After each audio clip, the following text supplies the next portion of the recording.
안녕하세요. 저는 원광대학교 보건보안의학대학원 상담심리학과 최은미입니다.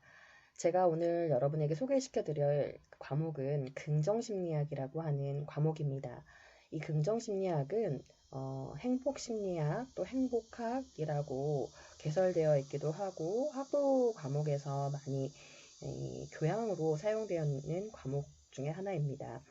최근에 사람들이 많이 이 심리학에 대해서 관심을 많이 가지면서 어, 그 과거에 부정적이었던 것보다 긍정적이고 또 희망적이고 행복이라고 하는 근본적인 원인에 대해서 찾고 그것을 철학이랑 신학 이런 것을 합쳐서 심리학이 과학적으로 증명해내는 그런 과목이 긍정심리학입니다.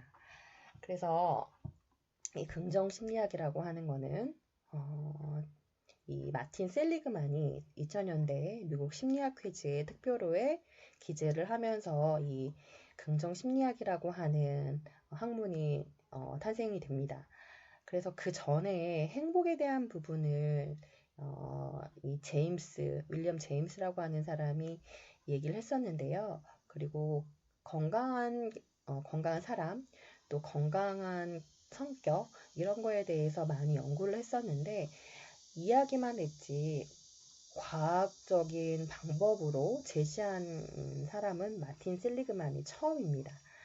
그런데 여기서 주목해야 할 거는 마틴 셀리그만이라고 하는 사람은 학습된 무기력에 대한 연구를 하고 있던 사람이었어요. 이 학습된 무기력이라고 하는 거는 한마디로 이제 우울이라든가 계속 실패를 하다 보면 이런 무기력이 생긴다라고 하는 거죠. 그런데 이제 이 셀리그만이 2000년대 미국 심리학 회장이 되면서 뭔가 혁신적인 것들을 해야 한다는 생각을 하면서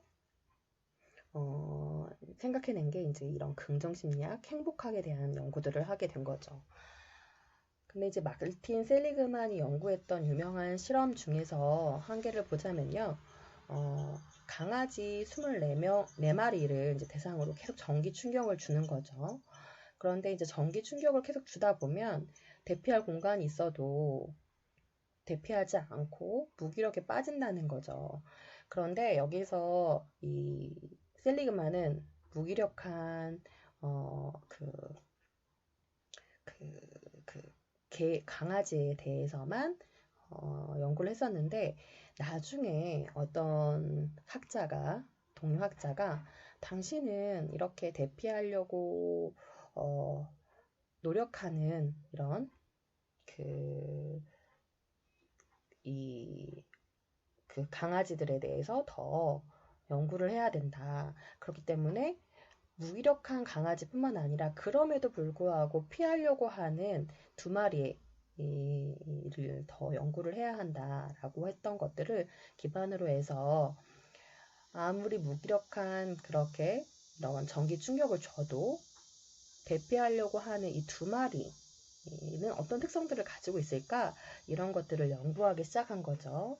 그래서 나중에는 셀리그만은 이 학습된 무기력이 아니라 낙관주의, 행복에 정말 중요한 낙관주의도 학습될 수 있다라고 얘기를 하고 있습니다.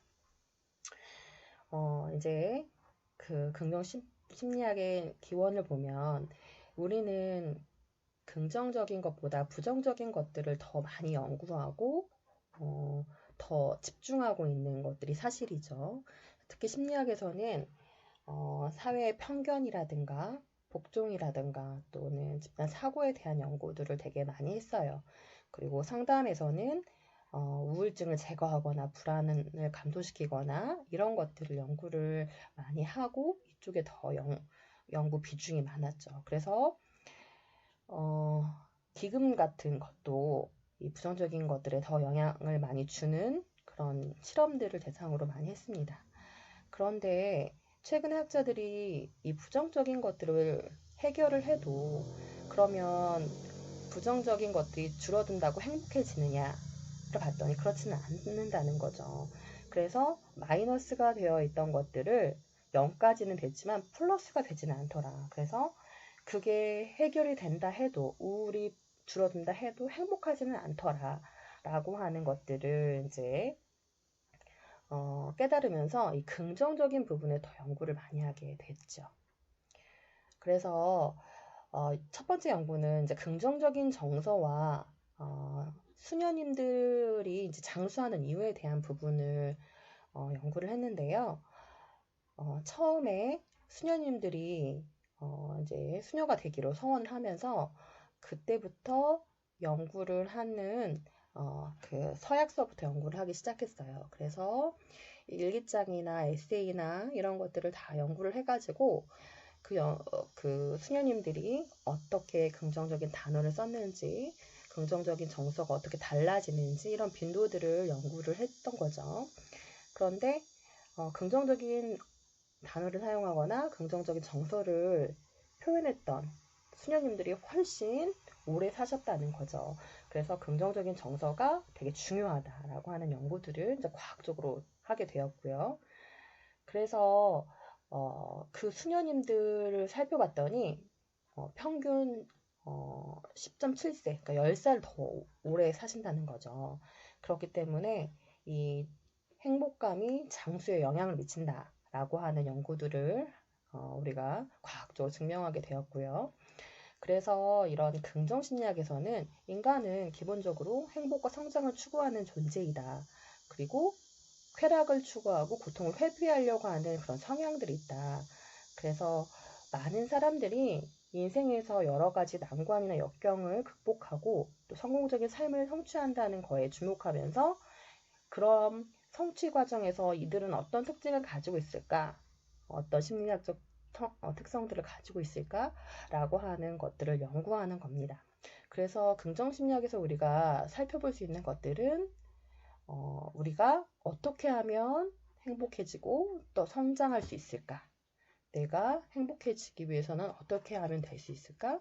나의 강점들을 어떻게 나의 삶에 적용할 수 있을까? 이런 것들을 살펴볼 수 있는 거죠.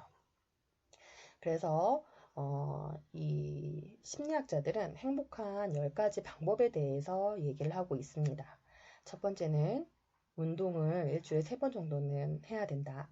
그리고 좋았던 일을 떠올려라.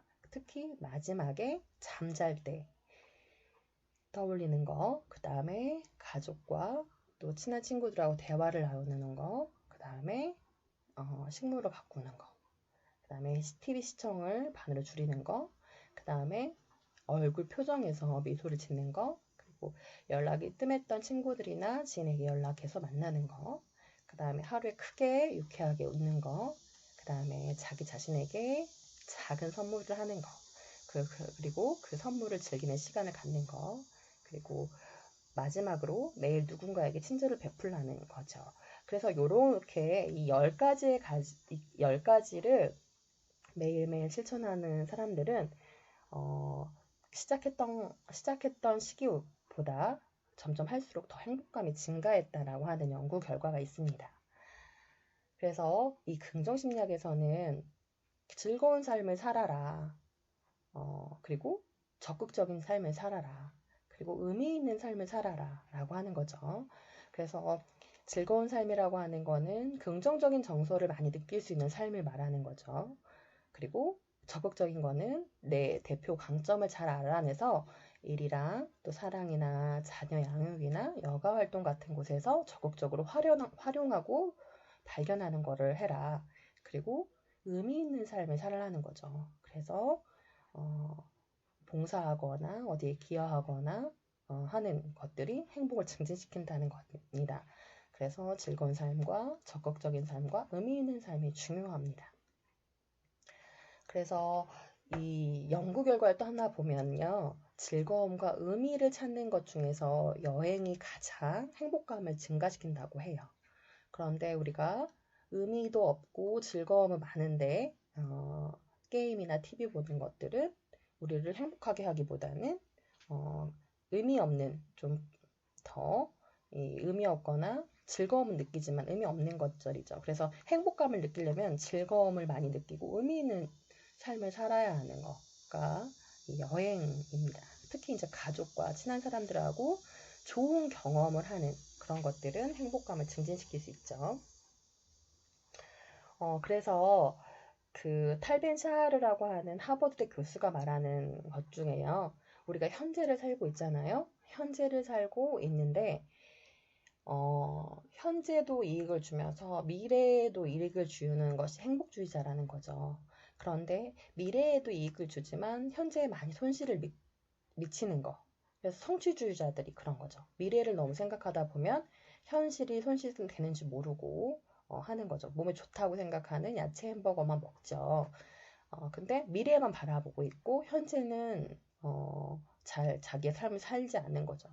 미래에 대한 부분만 생각하고 있는 성취주의자가 있고요. 현재에는 이익이지만 미래를 생각하지 않는 거, 쾌락주의자예요. 그래서 순간에 현재 이익만 보고 있는 게 이제 순간이고요.